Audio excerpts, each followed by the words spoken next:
One important step I'm going to do in preparation is when we go to align these things, they don't want the tracks to sit on a concrete floor or any floor that they're kind of sticky. So they recommend putting the tracks on cardboard when you're just finalizing the setup. So I'm going to cut some cardboard out of this Christmas tree box, and this is the right size for all 4 tracks to sit on.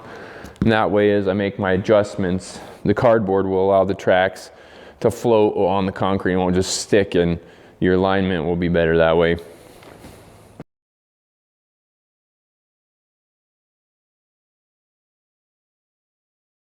See what size we need here. It looks like they'll just about fit on it this way, so I don't have to get that far lengthwise.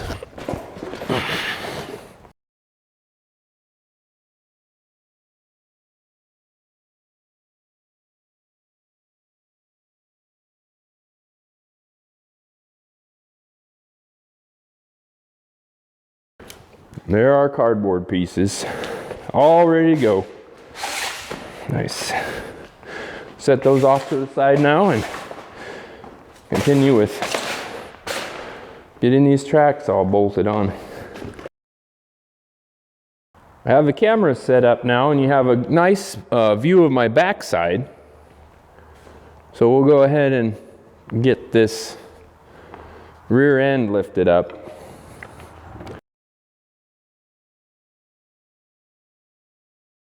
I was just going to point out what these little stickers down here show. It shows where the actual track goes on the vehicle. X4S. I can't tell where the light's coming from. Over here maybe. And then here's the serial number on the unit down here. The hub.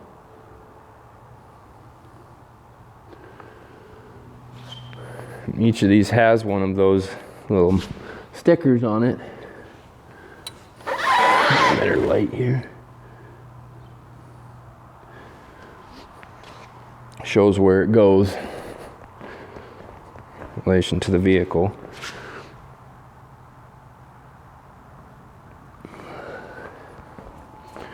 Finally, this guy. You can't really see that one very well. There we go.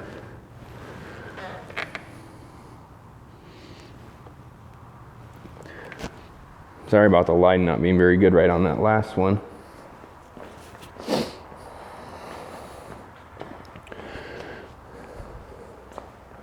Utilizing a lifting device, raise the rear of the ATV and install appropriate stands. Ensure that the vehicle is immobilized and safe to work on. Remove rear wheels. Make sure that wheel studs and wheel hubs are free of dirt.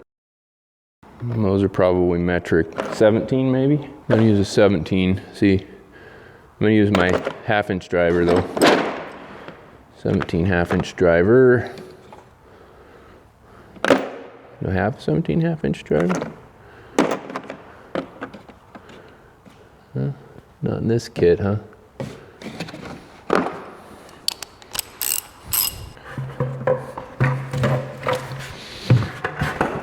Start pulling the wheels off. I have a 17 millimeter socket. I have a star, but I don't want the hex. Try and keep it as close as possible. Pull these bolts off of here.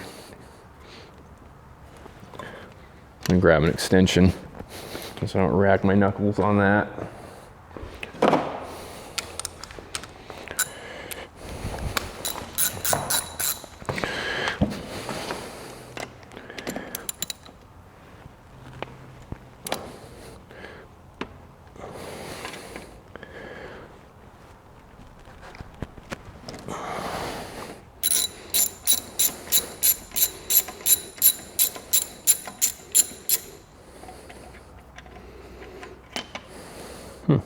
It's interesting.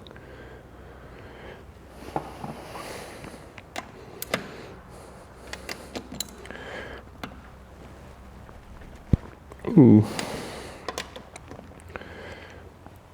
I think I'm gonna break the bolts with it down. I think that'll be a better way to go. I won't pull them all the way out, but I'm gonna just put some weight on the back. That's better. It'll be easier to pull these out. I'm gonna grab my metallic magnet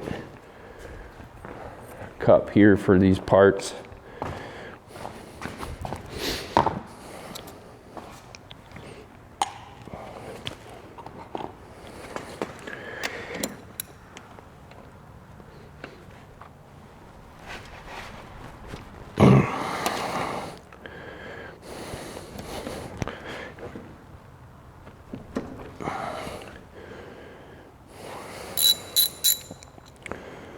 I think I'm going to run to the hardware store and get me,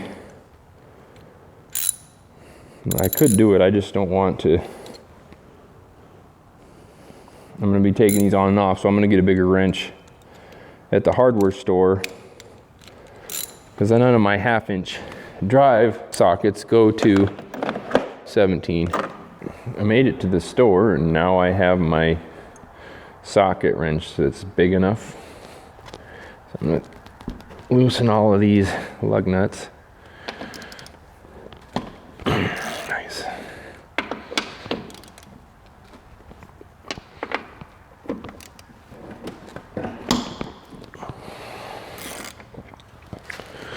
Go break them on the other side.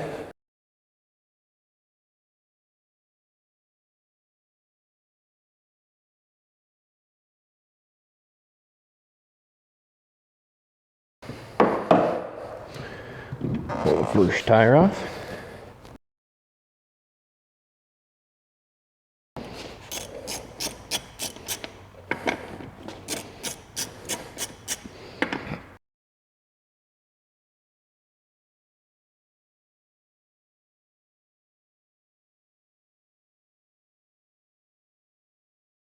So we lifted it up, the rear of the ATV, and install appropriate stands. Ensure that the vehicle is immobilized and safe to work on. Remove rear wheels. Make sure that the wheel studs and wheel hubs are free of dirt. It's brand new, just about, so there's a little oil on them. All right, if applicable, remove CV joint protectors. So only one side has a braking caliper on it, I guess. Interesting. Remove bolt securing the lower suspension arm to wheel hub. It must be this here. An M10 1.5 by 200 mil bolt provided in the installation kit will be used to secure together the anti-rotation anchor bracket, the lower suspension arm, and the wheel hub. See figure 9. I need to pull this off. It's a 15. So I'm going to remove the lower one.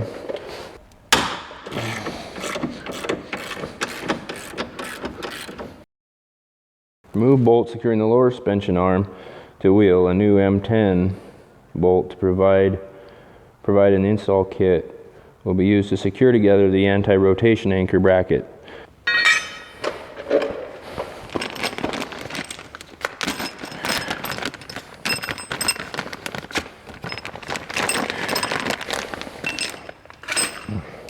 Position anchor bracket under lower suspension arm, slip C-shape end of bracket on suspension arm cross member. Install spacer as shown. So that's what 2 of these spacers are for. They go on either side. And here. Doesn't end up like that. Okay, makes sense.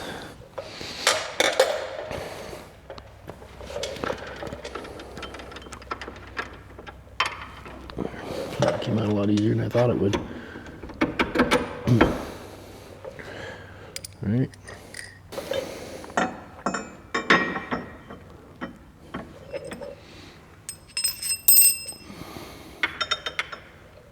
No washer or anything on there? Nope.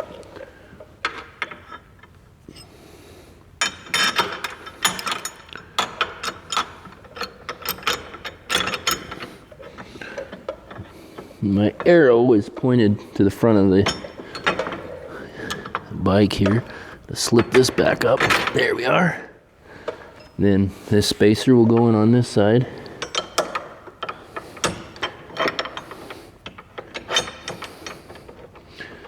I've had to wiggle it to get it in started. There we are. All right. It's in. Just got to put this nut on now, I imagine. Yep. I flipped that through, so now I got to put this nut on. Insert the bolt. Did that through anchor bracket spacers. Used a nut provided to tighten the assembly to 37 foot-pounds of torque. I got my torque wrench dialed in to 37. The nut's 15. Maybe the head's a 17 now. Yep. Well, that's easy. 37 foot-pounds.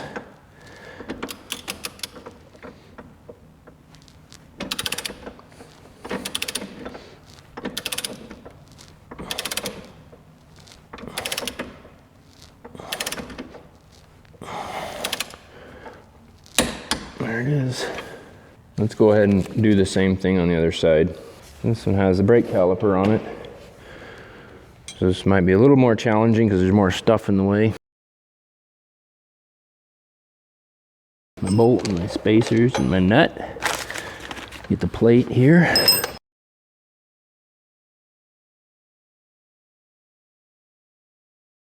There it is.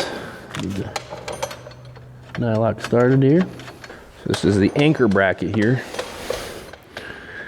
And notice that I've got this little cutout here, goes up on this crossbar here to keep it from moving. Get my torque wrench back, make sure I didn't mess up the, still set to 37 foot-pounds. So nice having a 1/2-inch drive on this torque wrench. I feel like I have to guess quite so much, and just goes right up to torque. There it is. All right, so the anchor plates are on now. Secure the undercarriage to the rear hub using the nuts provided. Have to move the tracks on now.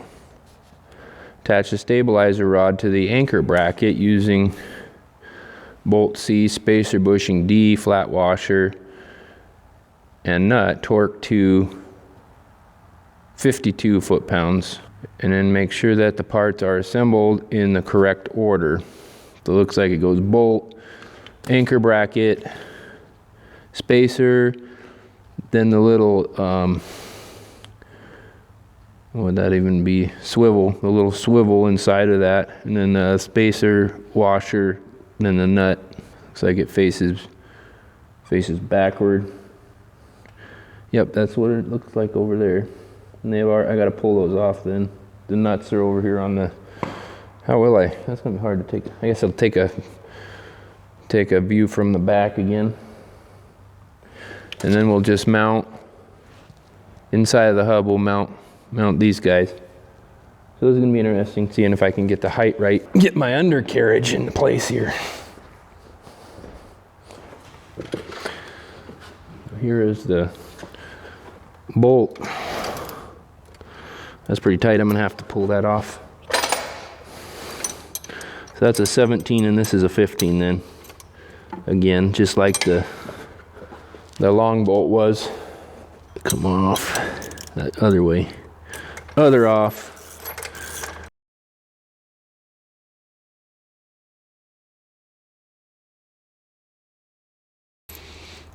So there, oh, no. There's my bolt, which will come up from the bottom, my spacer. This is gonna be interesting. Gotta find whatever I dropped into the track here.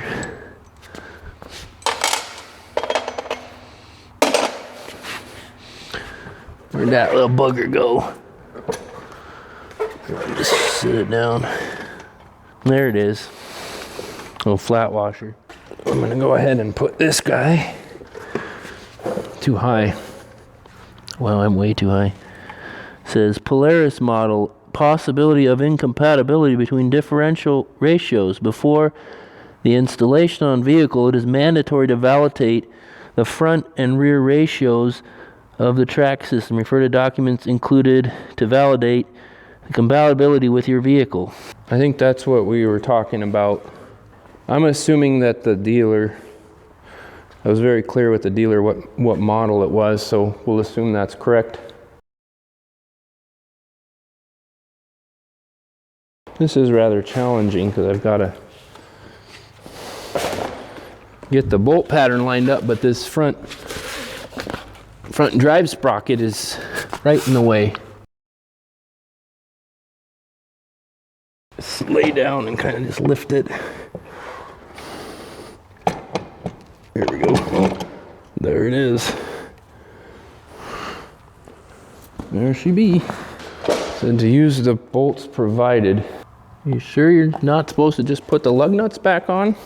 So I'm going to try these before I go and commit to putting them on. Make sure they're the right threads, because it's kind of a tight spot in there where it has them. Yep. Am I in the wrong holes? You know, I might very well be in the wrong holes. I think I'm in the wrong holes. Yeah, that's the problem. It looks like there's two different holes. One that's for if you have the regular nuts, and the other one is for if you don't. Go ahead and pull this off. I got it on there. And as you can see, there's two different holes here. This one's smaller and it isn't chamfered on the other side. The bigger one's chamfered on the other side, which makes me think it's meant for the regular lug nuts. But it says to use the other one, so I'm just gonna have to try to get it on there again. I'm gonna shoot for the smaller holes this time.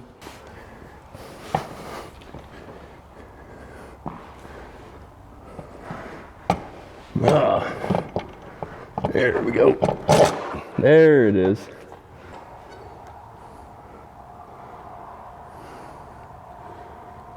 So you can see there's two different holes. These ones are chamfered and they're big. These are smaller and they're flat, milled into the plate here.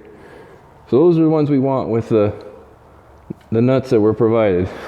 See if I'm any more successful at getting these on now.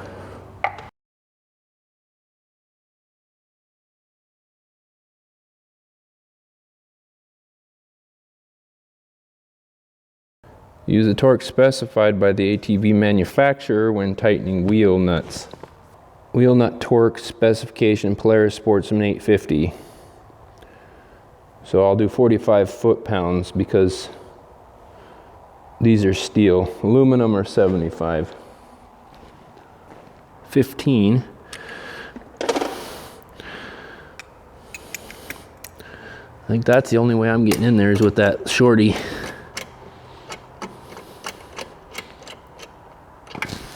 I've got my 45 foot-pounds dialed in on my 3/8 drive ratchet here. Torque wrench. There's 45, 0. It's notched across, so let's torque this bad boy.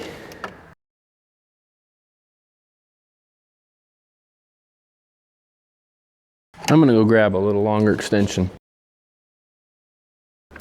There's 45 there.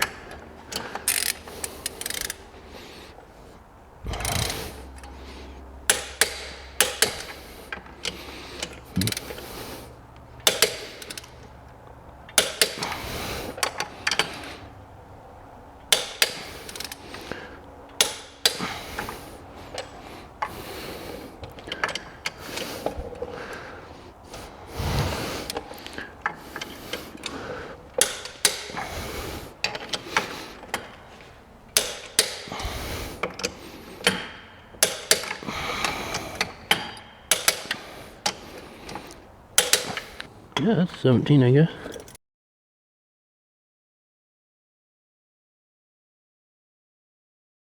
So it goes bolt, spacer, swivel, bolt, flat, and that goes all out toward the track. Well, what's weird is that if you look at this drawing, let's see, it's from the front, I guess. So my perspective would be more like,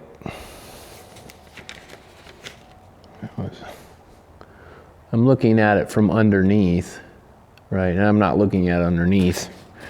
I'm looking at it from the top, which is going to look completely different. But yeah, so that's right. It's the only place it really can go. And just get my bolt, which I threw away under here. So bolt goes through, spacer, swivel, still not in far enough.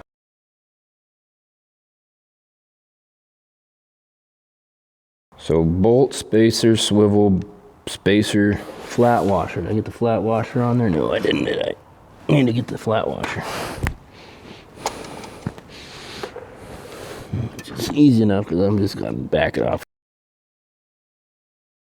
So attach the stabilizing rod to the anchor bracket A using bolt C, spacer bushing, flat washer nut, torque to 52 foot-pounds.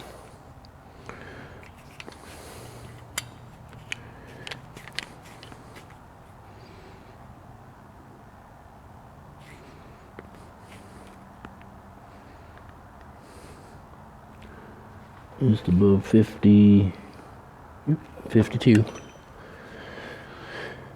All right, I don't know if I can get this even on here. Oy.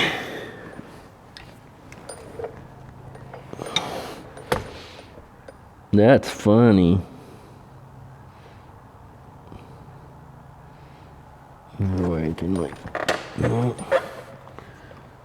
Yeah, I'm curious how you're supposed to get that torqued.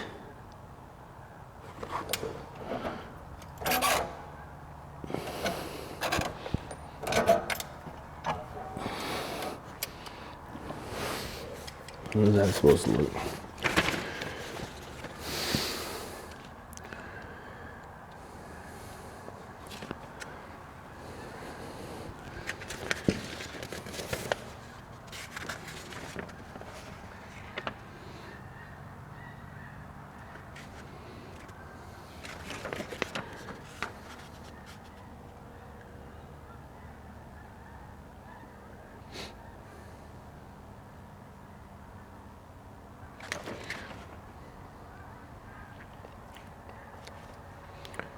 Rear suspension stiffener. I don't have one of those, do I? Oh, that is the rear suspension. I thought it was the front one. That's just for the rear. Okay. And it goes on.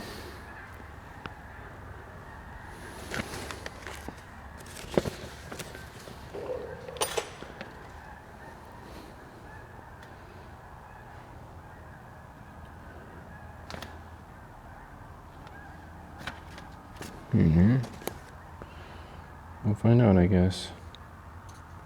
Goes on the other side. It is up here.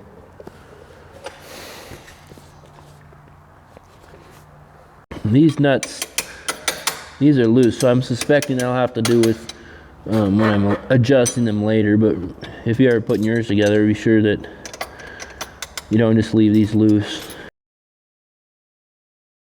Guess I could try to torque it with the bolt side. So there's 52. My box end on there.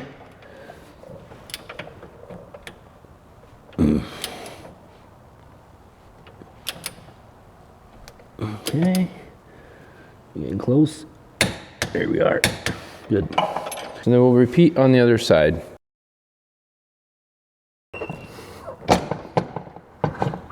There it is. Nice. Make sure this little gives it. I'm gonna need to break that free like I did the last one. Here we are. Double check. Yep, we're in the smaller holes with the milled flat spots.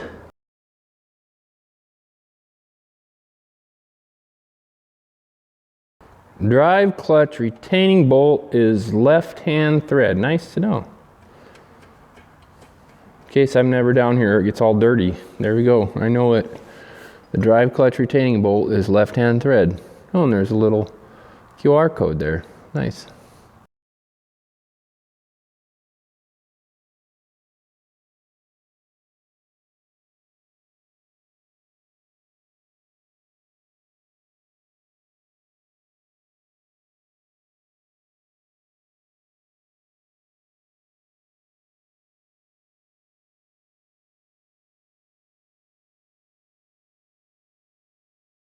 Inspect the rear track system and ensure that all mounting bolts were correctly tightened during installation. Lower the ATV to the ground and proceed to install the front track system. Remove the flange nylocks from the mounting bolts securing the rear suspension lower arms near the front of the differential.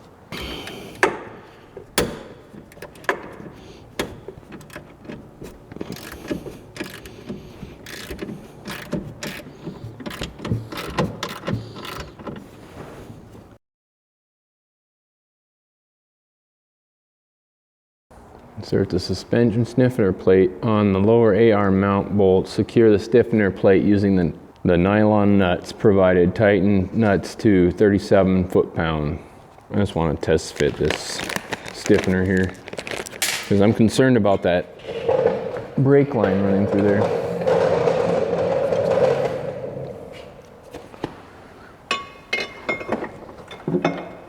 Looks like it'll run right underneath it, won't it?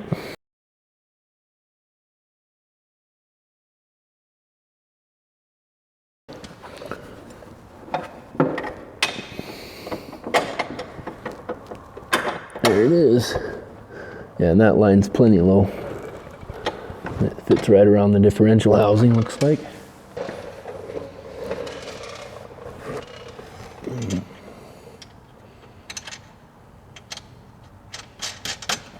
There it is.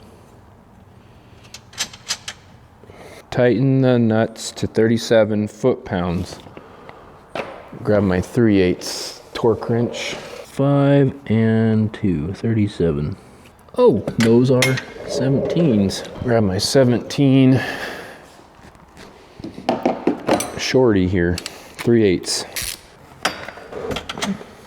Yep, that's what it is. There's 37. Stiffener brackets installed. Now it's time to move to the front.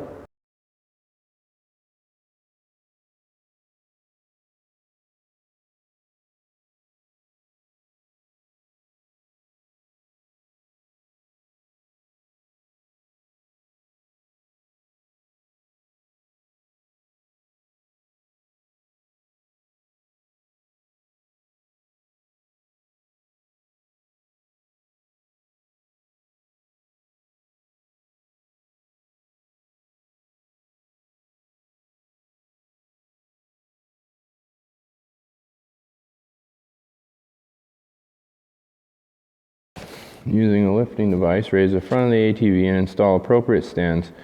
Ensure that the vehicle is immobilized and safe to work on. Remove the front wheels. Make sure that wheel studs and wheel hubs are free of dirt. If applicable, remove CV joint protectors.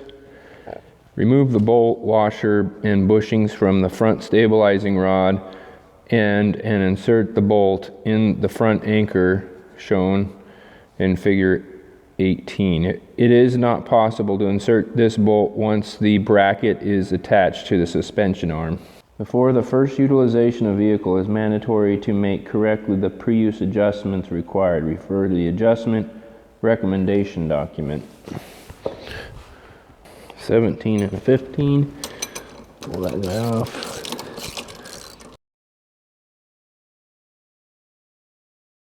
Started down through each of these.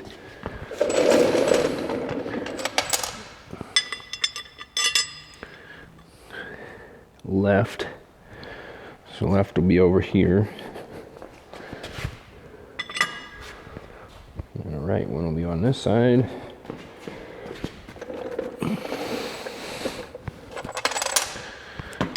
There we go. Remove the lower shock absorber mounting bolt temporarily and pivot the shock absorber away from the mounting point. So that's this one. You will then be able to lift the suspension arm to facilitate installation of the anchor bracket cover. See figure 19. So we're going to pull this bolt off of there. Gonna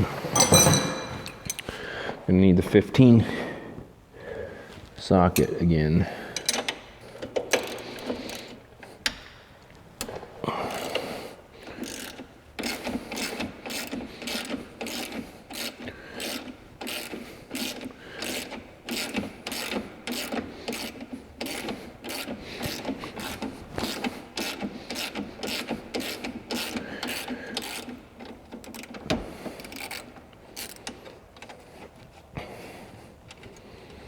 That sucker's in there. There we go. Just twisted it a little bit. All that weight is hanging there. Sit that down.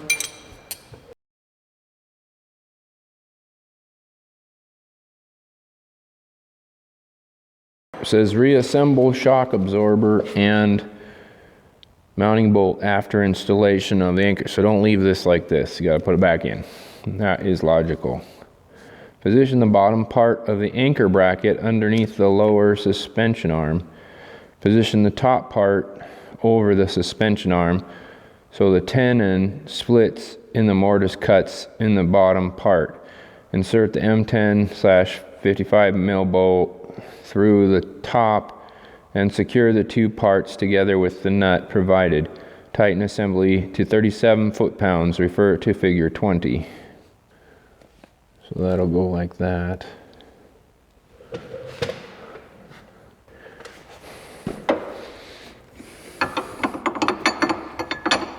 There we go. I think that's what we are supposed to do. It says take this bolt, put it through here.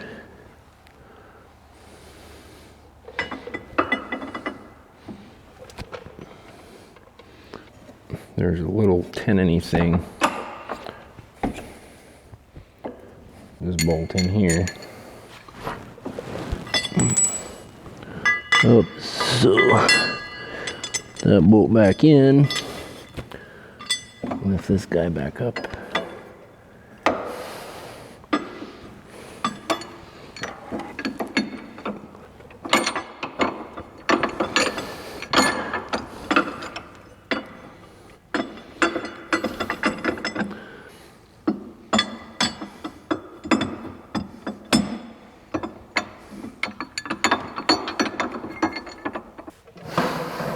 Now I got it in there, I think I'm going to try to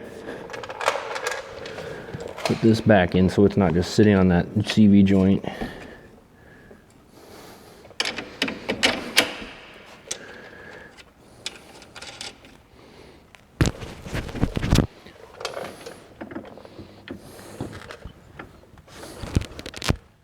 There we go.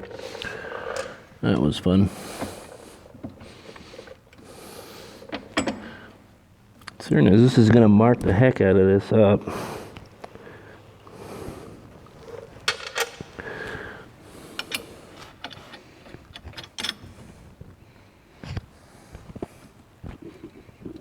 Okay. So do the same thing on the other side. Position the bottom part of the anchor bracket underneath. Both these bolts are sticking down. Good. Good. Says tighten assembly to 37 foot-pounds.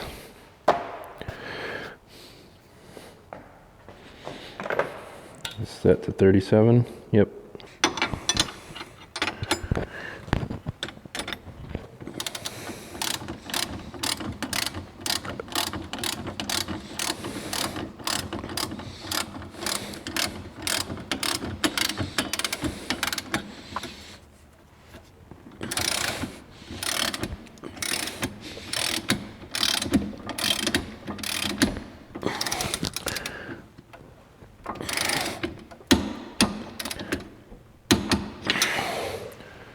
right, do the same on the other side.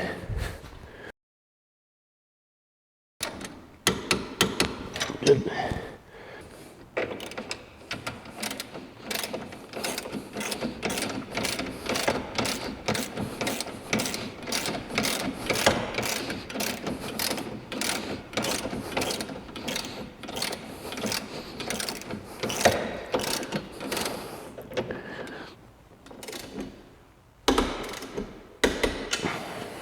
And I reassembled the shock absorber mounting bolt after installing the anchor bracket.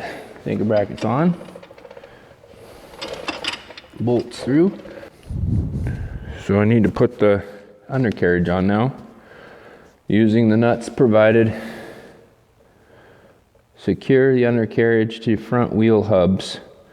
The procedure and precautions are the same as for the rear units. Refer to figure 12.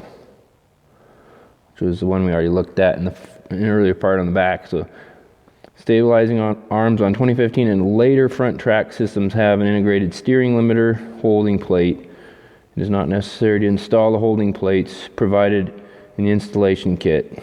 If the model year of your track system is earlier than 2015, consult install guide, and then it gives a number. But ours is newer. Ours is newer than that. So now we need to attach the stabilizing rod to the anchor flat washer. Oh, we need to put the tracks on. So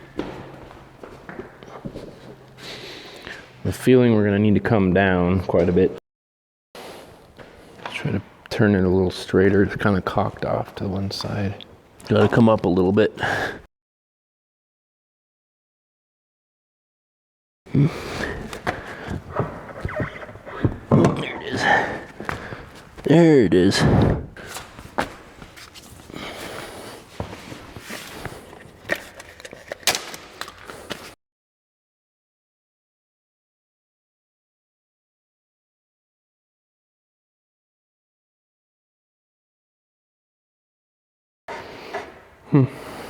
Try to run the track forward more. There we go. I think that did it. Here it is.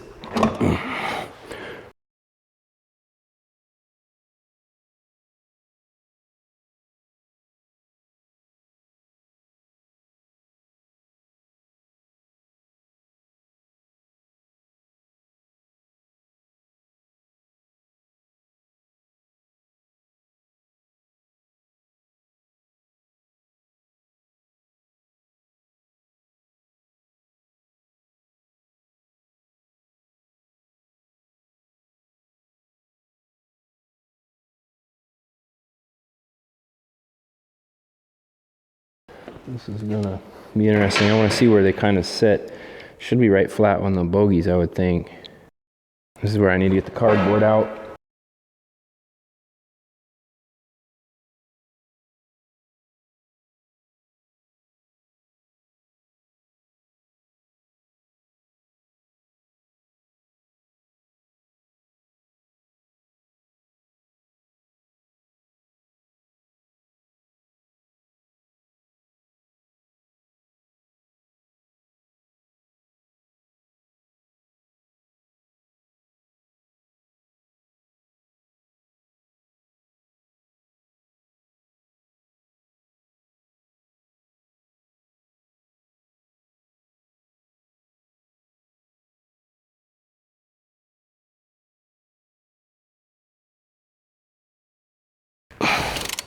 That one was still loose.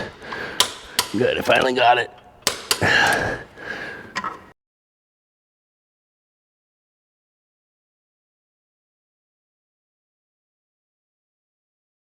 Attach the stabilizing rod to the anchor bracket A using the 2 spacer bushings flat washer torque to 52 foot-pounds.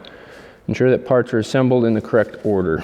Spacer, swivel, spacer, washer nut.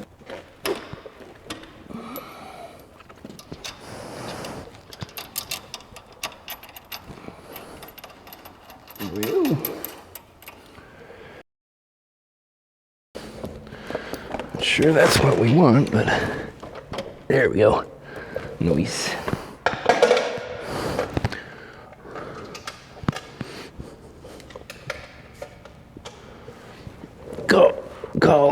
flat washer nut.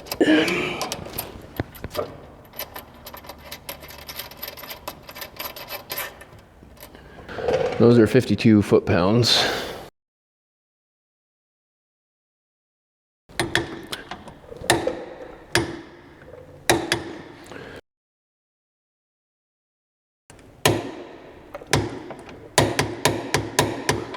We've reached the point in our installation where we need to adjust the track system before we proceed with putting any more of the components together. So this is the Camso X4S for all-terrain vehicles and side-by-side vehicles adjustments 2020. Before starting the installation, verify that the serial numbers are identical on all 4 track systems. The serial number's last digit 0123 indicates the mounting position on the vehicle. Lay out the track system accordingly. To make the following adjustments, position the vehicle on a flat and level surface. And I've got the cardboard underneath the tracks here. Angle of attack, front systems. To obtain the correct angle of attack on front track systems, perform the following. Use handlebars to point the track straight ahead. Temporarily apply pressure to the front of the track to make stay flat on the ground. Stabilizing arm must be attached to the front anchor bracket mounted on the vehicle.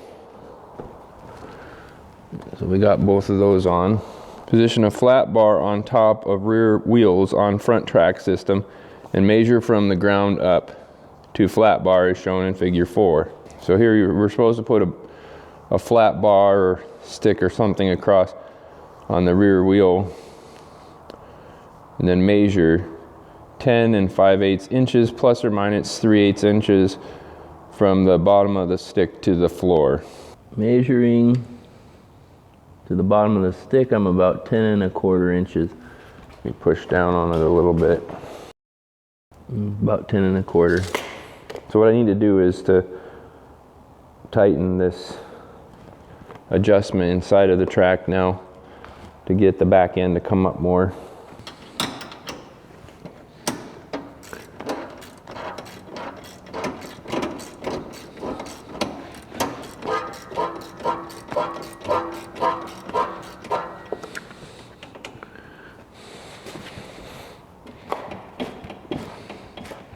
Says 10 5/8. Now I just repeat it on the other side. This one I haven't touched at all yet, and it is 9 1/2 inches.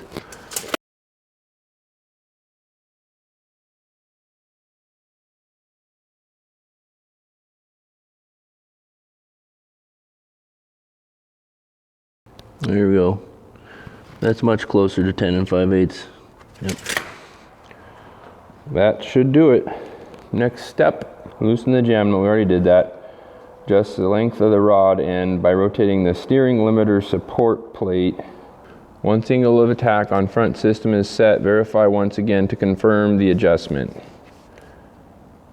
An adjustment of more than 10 5/8 inches measured with the flat bar provides easier steering but produces a wobbling effect at high speeds. An adjustment of less than 10 5/8 inches measured with the flat bar results in harder steering and more stable at high speed.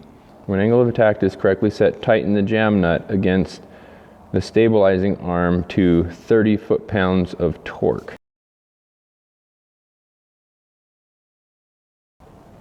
There.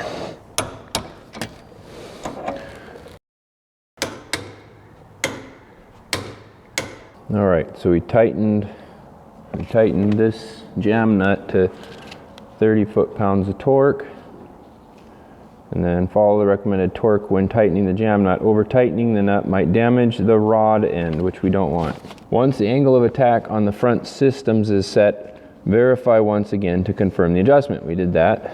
Independent suspension stabilizing arm must be attached to rear anchor bracket installed on the vehicle.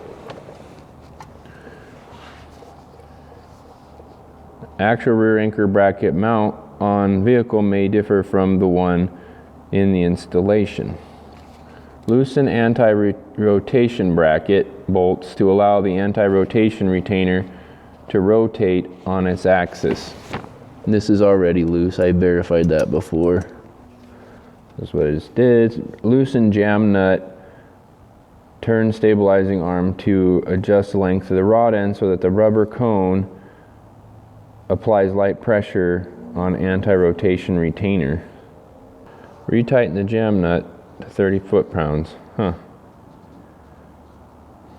See, I'm not quite sure what light pressure.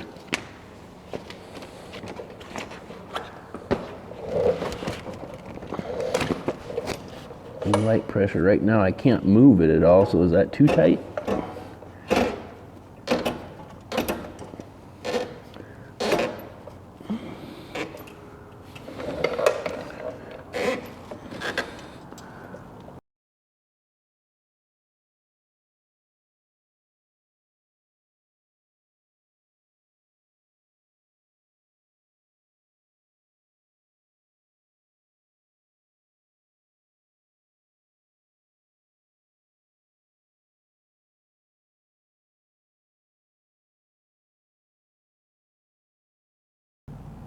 Retighten jam nut so it's 30 foot-pounds. Adjustment is complete. Well, at least now the rubber cone is pressing up against this plate more evenly.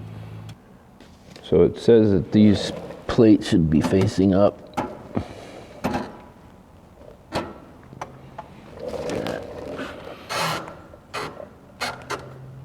Lightly.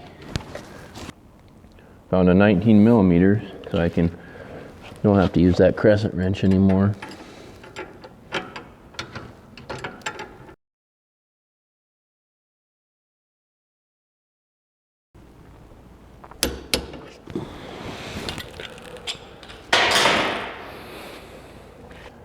retighten anti-rotation bracket to 37 foot-pounds of torque. Once the angle of attack on the rear system is set, verify once again to confirm the adjustment. The adjustment is incorrect when the stabilizing arm rubber cone is compressed and deformed. The stabilizing arm spring is then difficult or impossible to turn by hand. They're pretty good.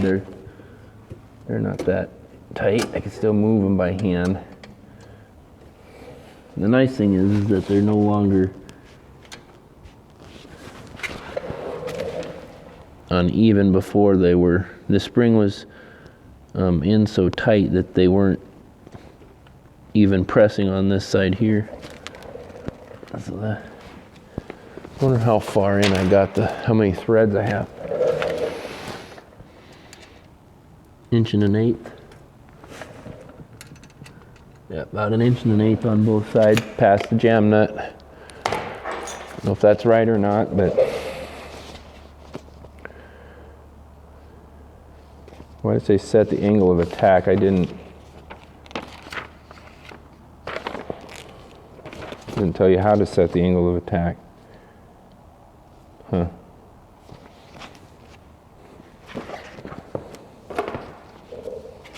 So yeah, the rear part's a little confusing. Alignment. Parallelism must be adjusted with the ATV on ground, driving the vehicle forward about 3 meters, 10 feet, and measuring toe-in distance.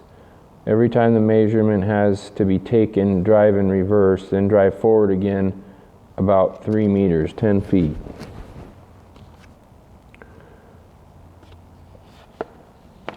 Verify condition of steering system components before adjusting parallelism. Damaged components can prevent proper adjustment and impair proper operations of the system. Parallelism adjustment of the front track system is very important as it's directly linked to the longevity of the system components. Users must follow attentively the adjustments and verification recommendations of this manual. Dimension a Distance between the inner front wheels. Dimension B, the distance between the inner back wheels. Says you want this distance to be 0 to 3 millimeters, or within 1/8 of an inch. Adjustment method. To adjust the vehicle steering system, first loosen the coupling rod nuts, then screw or unscrew the coupling rod an equal number of revolutions on both sides of the vehicle. Retighten nuts when adjustment is complete. See figure 19 or figure 20. Starting with an open alignment setting provides a higher degree of precision of the adjustment. Before loosening coupling rod nuts on the vehicle's steering system, remember that some nuts have reverse threads. Make sure to unlock the nut in the proper rotational direction.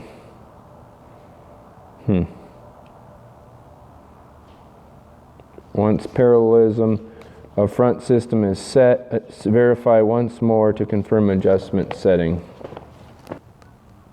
40 inches, almost exactly.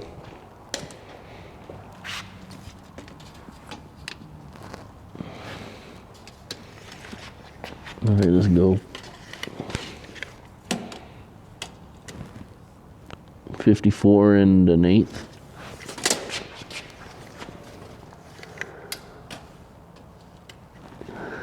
54 1/8. That's almost exactly where it is.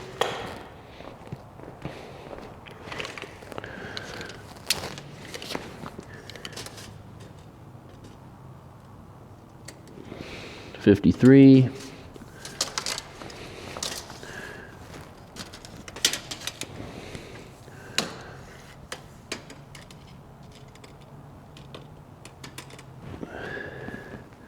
$53. They're almost exactly where they need to be already.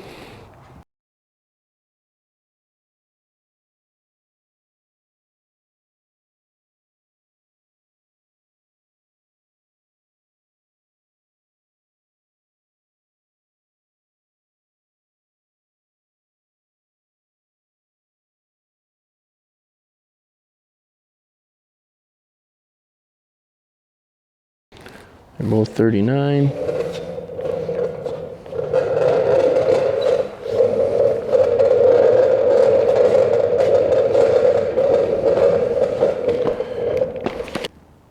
That one's 40. And 40. The time has come to install the steering limiter. Steering limiter installation.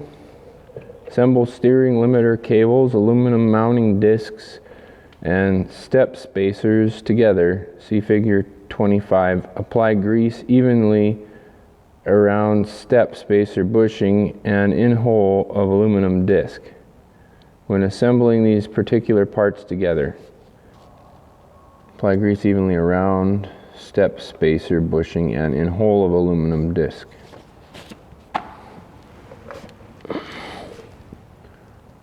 Arrow goes in.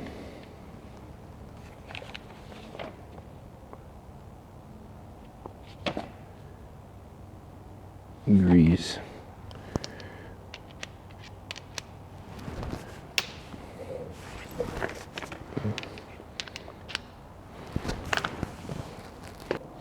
Apply grease evenly around step spacer bushing and in hole of aluminum disc.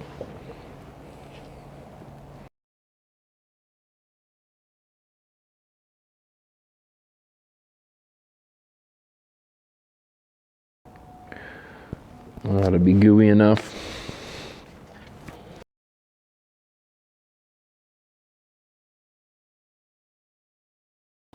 Assemble the steering limiter aluminum mounting disc with the front anchor bracket using the steering limiter mounting bolt D and washer tightened to 37 foot-pounds. Make sure the arrow on top of the aluminum mounting disc points towards the front of the vehicle.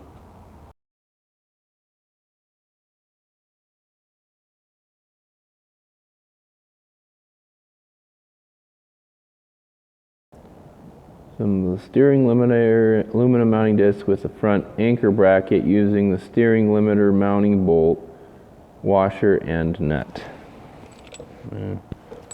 Meh, meh, meh.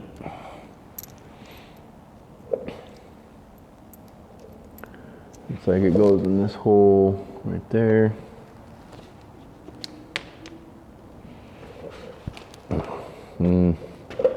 Nuts up. So it goes bolt, washer, aluminum,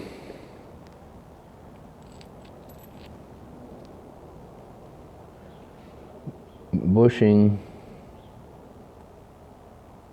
mounting disc, bushing, and then the bushing goes up against the mounting plate, and then the nut.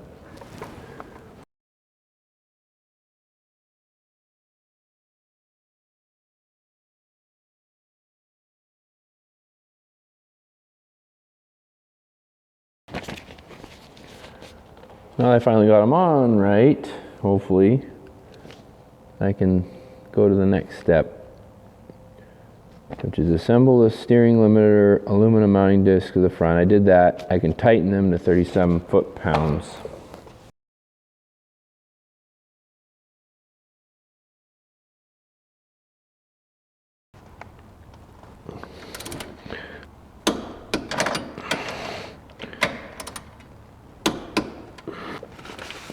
Let's grease out of here before I step in it.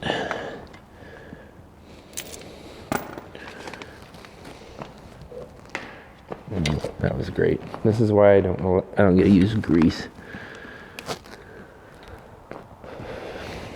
And get it on everything.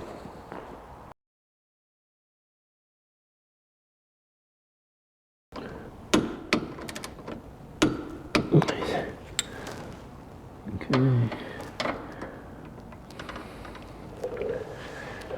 Make sure the arrows on top of the aluminum mounting disc point toward the front of the vehicle.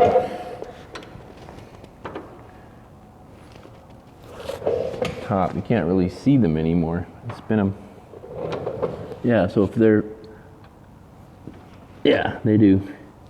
I had to spin it this way to see it points backwards, to spin it that way to see it, make sure it actually points forward, because you can't really see it until you bring it around, and then once it's back you can see. Steering limiter adjustment. Warning before going to the next steps, make sure the stabilizing arms are correctly installed, that the angle of attack is set correctly, and that the alignment is correct. Refer to the user manual supplied at purchase. And I've done all that. So turn the vehicle's steering wheel to its maximum point of travel on the left.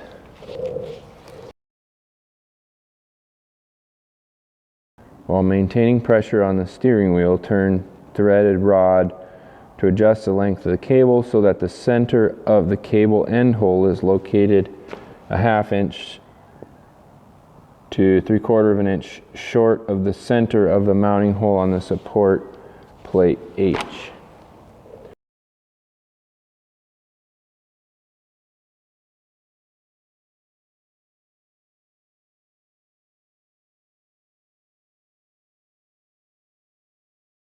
This doesn't look right to me, the way they have their drawing. It's for it to be where they have it there on the drawing is about 1.5 inches apart.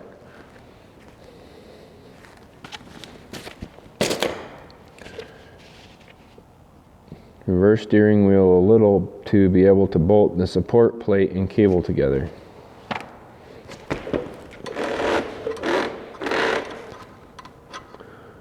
Yeah, I guess it will tighten up if you go out all the way. So where's all the way out? That, oh wow, that's actually all the way out. Yeah, that's about where I was. Yeah, okay. Now let's bring it out just a smidge. 'Cause I don't want to limit my rotation too much.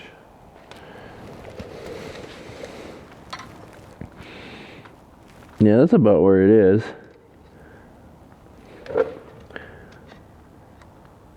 That's closer to 5/8. Basically pull out until the the threads go to that tab. Okay, and then pull it in until this starts like that, I guess.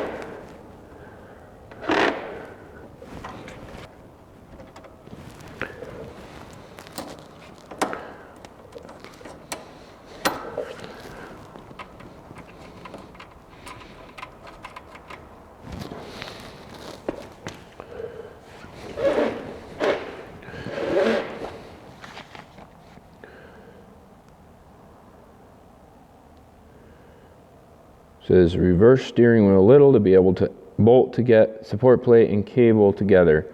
Tighten provided bolt to 24 foot-pounds.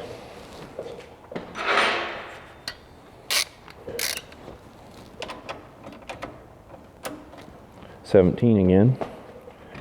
24 foot-pounds.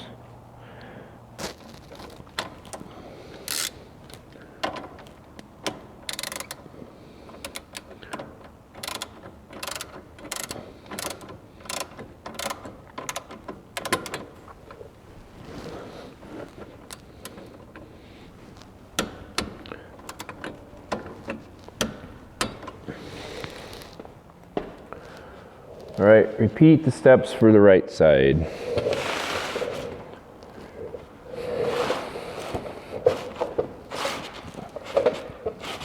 That's pretty much it. Okay. Oh, that's way too far out.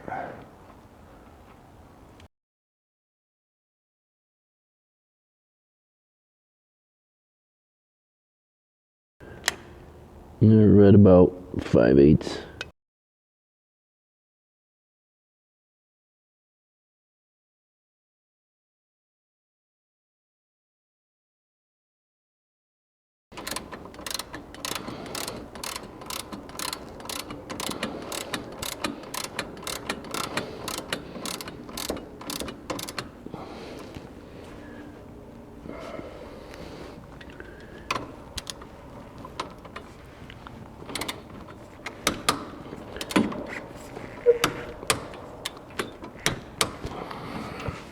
Completion. Verify the suspension settings. If the shock absorbers are adjustable, they should be adjusted to the firmest level in order to allow for maximum clearance between the system and the fender of the vehicle. Verify for possible contact between the undercarriage and the lower fender. If there is contact, the fender should be modified to avoid damage to the vehicle's components and premature wear on rubber track. To prevent any contact between the undercarriage and the mudguards, the corners of the rear mudguards should be trimmed back.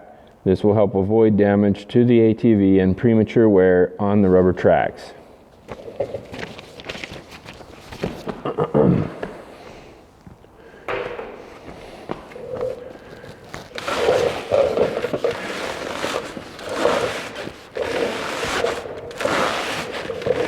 That's cool.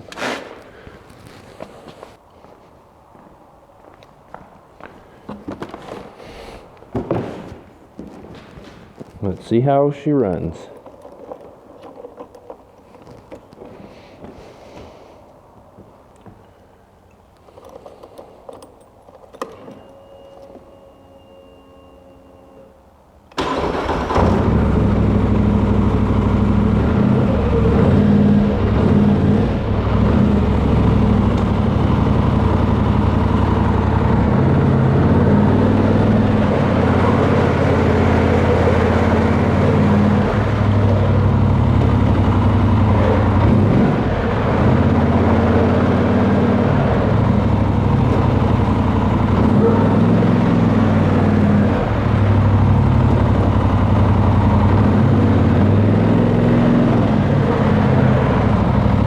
Doesn't turn all that easy anymore.